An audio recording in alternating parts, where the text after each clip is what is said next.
بسم اللہ الرحمن الرحیم۔ بسم اللہ الرحمن الرحیم۔ روحانی جذبات چینل کے محترم ناظرین، السلام علیکم ورحمۃ اللہ وبرکاتہ۔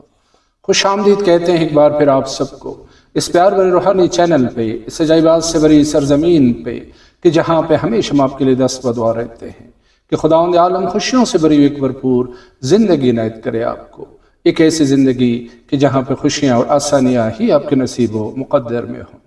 احباب گرامی، آج کی اپنی اس نشست کو سجاتے ہیں انشاءاللہ ایک نورانی حکایت کے ساتھ کہ ایک دینی مدارس کے طلباء نے اپنے اساتذہ کرام سے درخواست کی کہ فلاں مدرسے کے طلباء اور ان کے اساتذہ کو ہمارے ہاں دعوت دی جائے، دعوت طعام دی جائے، تاکہ ہم ایک دوسرے کے ساتھ مل بیٹھ کے مختلف موضوعات پہ تبادلہ خیال کریں اور ایک دوسرے کے ساتھ اپنی علمی معلومات شیئر کر سکیں۔ اساتذہ نے اپنی ان شاگردوں کی درخواست کو اپنے اعلیٰ حکام یعنی جو اس مدرسے کا ہیڈ یا انچارج تھا اس کی خدمت میں پہنچایا، اور نتیجتاً یہ فیصلہ ہوا کہ فلاں دن اس دوسرے مدرسے کے شاگردوں اور اساتذہ کرام کو کانے پہ بلایا جا سکتا ہے۔ تو ایک شاگرد کو بھجوا کے ان سے پتہ کروایا کہ آپ کتنے لوگ یہاں تشریف لاؤ گے کھانے کے لیے، انہیں دعوت بھی دی اور ان کے آنے والے اساتذہ کرام اور شاگردوں کی تعداد بھی پوچھ کے آ گئے۔ تو انہوں نے بتایا کہ ہم کوئی 60-70 کے قریب لوگ ہیں اور انشاءاللہ اس دن کو ہم حاضر خدمت ہو جائیں گے۔ لیکن جب وہ دن آیا تو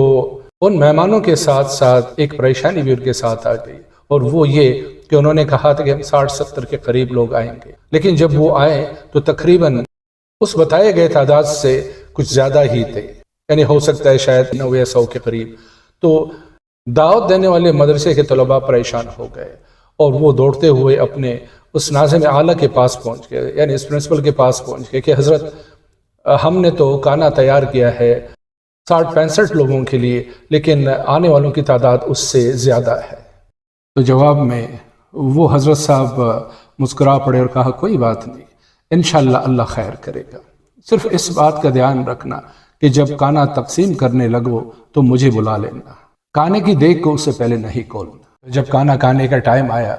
تو حضرت صاحب کو اطلاع دی گئی کہ بھئی آپ تشریف لے آئیں۔ حضرت صاحب گئے، انہوں نے ایک پاک پاکیزہ سفید چادر اس دیگ کے اوپر ڈال دی اور کچھ پڑھنے لگے، اور پڑھتے پڑھتے پڑھتے اس دیگ کے اوپر انہوں نے دم کیا اور کہا کہ اب کھانا تقسیم کرو، لیکن چادر کو پورا دیگ کی دہانے سے مت اٹھانا، اس میں سے ڈالتے جاؤ، اللہ کا نام لے کے بسم اللہ کرو اور شروع کرو، انشاءاللہ کھانا کم نہیں ہوگا۔ تو اس دوران جب حضرت صاحب کچھ پڑھ رہے تھے تو ایک متجسس شاگرد ان کے قریب آیا اور کان لگا کے سننے لگا کہ حضرت کیا پڑھ رہے ہیں۔ ایسا مختصر کھانا تقسیم کیا گیا، کھانا سب کو پورا بھی ہو گیا، بلکہ اس کے باوجود بھی کچھ کھانا باقی بچ گیا۔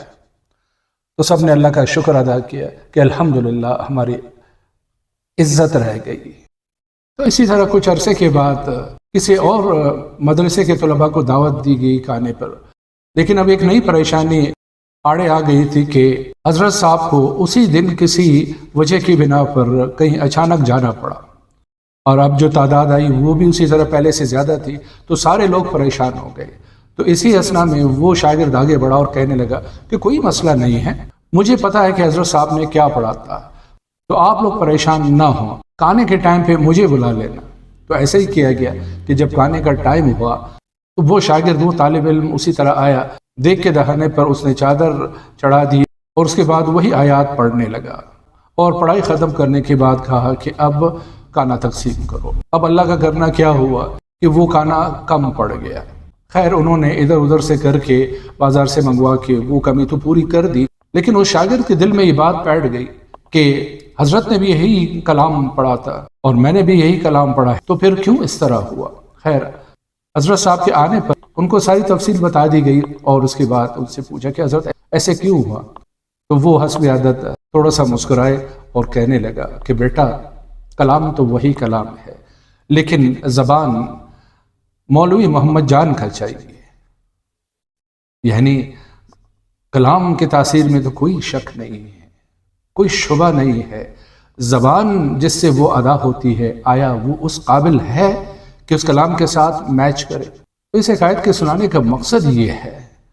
کہ ہم ہمیشہ رونا روتے ہیں کہ جی یہ وظائف کام نہیں کرتے، میں نے فلاں وظیفہ کیا اور فلاں عمل کیا لیکن اثر کچھ نہیں ہو رہا ہے۔ تو ہمیں اپنے اندر جھانکنا چاہیے، دیکھنا چاہیے کہ کہاں پہ کمی ہے، کہاں پہ خرابی ہے، اس کمی اور خرابی کو دور کیجئے، پھر دیکھیے کہ کیسے وظائف آپ کے لیے مؤثر ثابت ہوتے ہیں اور کیسے آپ کے بگڑے ہوئے کام بننا شروع ہو جاتے ہیں۔ ناظرین کرام، آج کے اس محفل میں ہم آپ کے لیے لائے ہیں اسی طرح برکتوں والا ایک کلام کہ جب بھی کبھی اس طرح کا مسئلہ آپ کے ساتھ بھی پیش آ جائے کہ لوگ زیادہ ہوں اور کانا کم ہوں، یعنی آپ کو برکت چاہیے، تو پھر اس عمل سے ضرور استفادہ کیجیے۔ ہاں، اس سے پہلے ایک دفعہ استغفار کی ایک تسبیح پڑھ لیجیے، کیونکہ استغفار جو ہے وہ گناہوں کو دور ڈالتا ہے، اور اس وقت اللہ تعالیٰ کی دربار میں ہاتھ اٹھا کے استدعا کیجیے کہ مالک اپنے حبیب اور ان کے پیاروں کے صدقے میں میری عزت رکھ لیجیے، میں یہ کلام پڑھ رہا ہوں تو اس میں برکت عنایت کیجیے، انشاءاللہ برکت ہی عنایت ہوگی۔ تو چلتے ہیں آج کے اس بابرکت عمل کی طرف، لیکن اس سے پہلے وہی ہمیشہ والی بات کہ اپنے اس پیار بھرے روحانی چینل کو سبسکرائب کیجیے، بیل کے آئیکن کو پریس کیجیے، اور ویڈیو دیکھنے کے بعد زیادہ سے زیادہ شیئر کیجیے، لائک کیجیے، اور کمنٹس میں اپنی رائے کا اظہار ضرور کیجیے۔ تو عزیزان من، جب بھی آپ کو اس طرح کی کسی سچویشن کا سامنا کرنا پڑے کہ اچانک لوگ باغ زیادہ آ گئے ہیں اور کھانا جس حساب سے بنایا گیا تھا اس کے کم پڑنے کا خدشہ ہے، تو پھر یہ عمل جو آپ کو اپنی اسکرین پہ نظر آ رہا ہے اسے پڑھنا شروع کیجیے، اول و آخر 5 مرتبہ درود شریف، اور درمیان میں یہ عمل مبارکہ کہ جو آپ کو اپنے اسکرین پہ بھی نظر آ رہا ہے اس کا ورد شروع کریں کہ بسم اللہ الرحمن الرحیم، لا الہ الا اللہ الغنی الحادی الرزاق،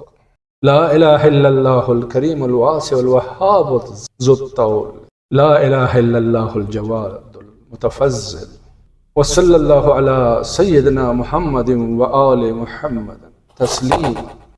تو اس کلام کو آپ نے 41 بار تھوڑے سے نمک کے اوپر پڑھنا ہے اور اس نمک کو کانے میں شامل کرنا ہے، پھر دیکھیے کہ انشاءاللہ اللہ کی طرف سے کتنی برکت اس کانے میں شامل ہو جاتی ہے، اور انشاءاللہ آپ تقسیم کرتے رہیں گے اور وہ کھانا کم نہیں ہوگا، کہ یہ اللہ کا کلام ہے اور اس میں جو اسماء مبارکہ ہے وہ تو ہے ہی خیر و برکت کے لیے، فراوانی کے لیے، بہتات کے لیے، کثرت کے لیے۔ انسان اگر اس کو یقین کامل، پھر وہی بات دہراتا ہوں کہ یقین واثق ایمان کامل، جب انسان ایسے ہو کے پڑھتا ہے تو پھر اس کو لازماً نتیجہ ملتا ہے، سوال ہی پیدا نہیں ہوتا کہ اس کو نتیجہ نہ ملے۔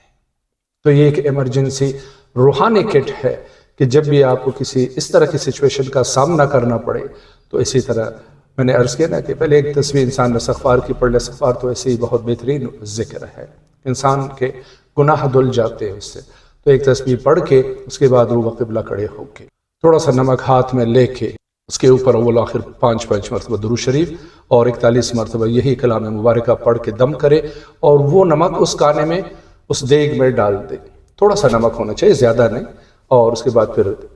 اللہ پاک کے کلام میں پاک کے کرشمات اور معجزات کا مشاہدہ کرنا شروع کریں۔ احبابی گرامی، ہمارا کام ان روحانی نورانی عجائبات کی نشاندہی کرنا ہے اور ان سے استفادہ کرنا وہ آپ کا کام ہے۔ تو آج کی اس نورانی محفل کے لیے اتنا ہی، انشاءاللہ ملتے ہیں اگلی نشست میں ایک اور نئی ویڈیو کے ساتھ، ایک اور نئے اور بہترین عمل اور وظیفے کے ساتھ۔ تو اجازت چاہتے ہیں، رخصت ہوتے ہیں آپ سے اسی پیار بھرے جملے کے ساتھ کہ اپنا بہت سارا خیال رکھیے، فی امان اللہ، اللہ حافظ۔